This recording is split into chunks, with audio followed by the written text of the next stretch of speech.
Sigmund Freud is one of the best minds that contributed and shaped the world of science as it is today. Quite interesting, huh? Come with me as I give a brief background about him. Sigmund Freud, or Sigismund Slomo Freud, was born in May 6, 1856 at Freiburg, Moravia, Austrian Empire that is now known as Pribor, Czech Republic, wherein he lived a simple and healthy life as a healthy little boy until 1860 when they had moved to Vienna, Austria, when he spent his teenage years. Moreover, in 1873, at the early age of 17, Freud entered the University of Vienna as a medical student. And, fun fact, did you know that he briefly considered a career in law, but has found his way leading towards science and became a neurologist and one of the foremost scientists in the field of psychology and psychiatry?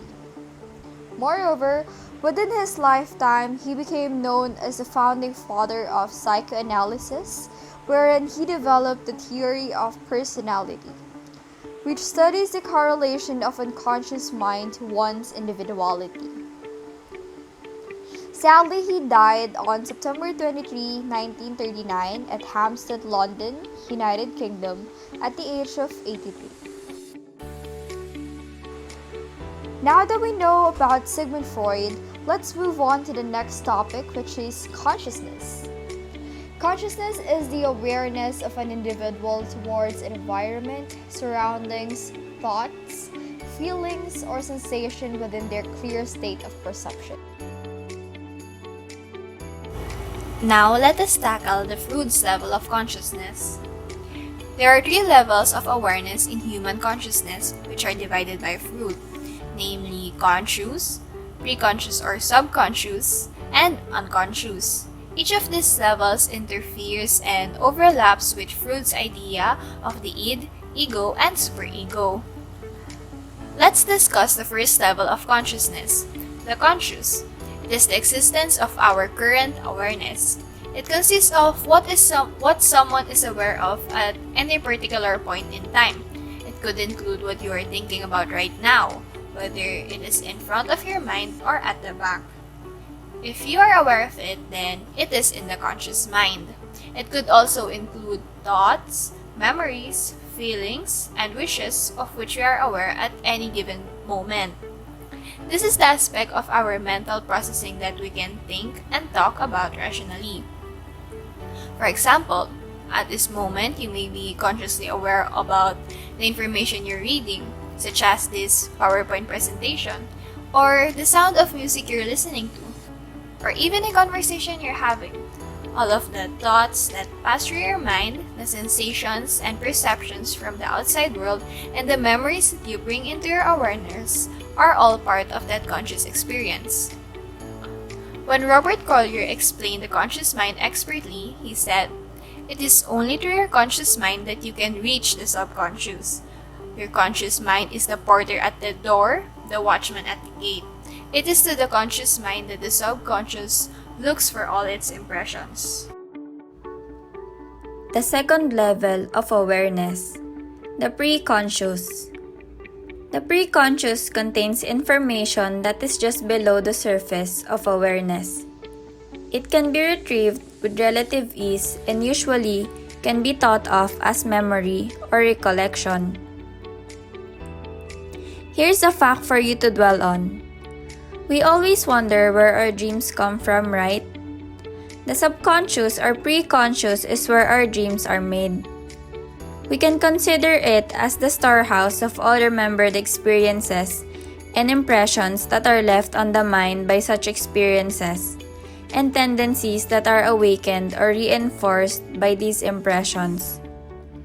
In simpler terms, what we subconsciously think of while we are awake is stored, and those stored impressions or experiences is where our dreams originated. The preconscious mind is part of the mind that represents ordinary memory. While we are not consciously aware of this information at any given time, we can retrieve it and pull it into consciousness when needed. For example, if someone asks you right now what your middle name was, you would be able to recall it, or when your father's birthday was, or when it last rained. The memories of past experiences lived in what Freud referred to as the subconscious part of our minds, that we might not be aware of one moment and then fully focused on the next. Did you know that our practices are saved into our subconscious? We could use this to our advantage and develop habits that could do us good in the long run. What we accomplish in our life, work, and relationships will usually be determined by the habits that we develop over time. As such, this habit is learnable through practice and repetition until it locks into our subconscious mind and becomes a permanent part of our behavior. Next, let's discuss the third or the last level of consciousness, which is the unconscious. The unconscious mind contains thoughts, memories, and desires that are buried deep in ourselves and far below our conscious awareness. Even though we are not aware of their existence, they exert great influence on our behavior. It is a reservoir of feelings, thoughts, urges, and memories that are outside of our conscious awareness. The unconscious contains contents that are unacceptable or unpleasant, such as feelings of pain, anxiety, or conflicts. While we are fully aware of what is going on in the conscious mind, we have no idea of what information is stored in the unconscious mind of people. The unconscious contains all sorts of significant and disturbing material which we need to keep out of awareness because they are too threatening to acknowledge fully. The unconscious mind acts as a repository, a cauldron of primitive wishes and impulse kept at bay and mediated by the preconscious area. Throughout our childhood, we gathered many different memories and experiences that form the beliefs, fears, and insecurities that we carry even today. However, we cannot recall most of those memories. They are unconscious forces that drive our behaviors. For example, things in your unconscious that might be forgotten include negative experiences from your past or a traumatic event that you push out of your subconscious. There might be some life experiences or thoughts that are too threatening for some people to completely understand and are therefore mediated by the preconscious part of the mind. That's all for the third level of consciousness.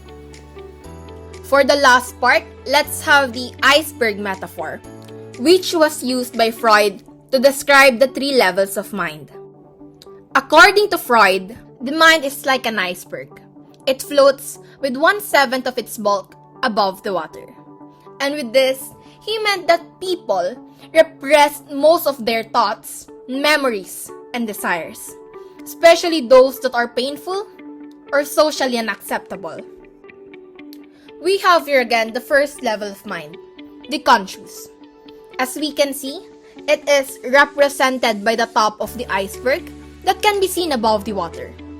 This means that it only contains all that we are aware of at the moment.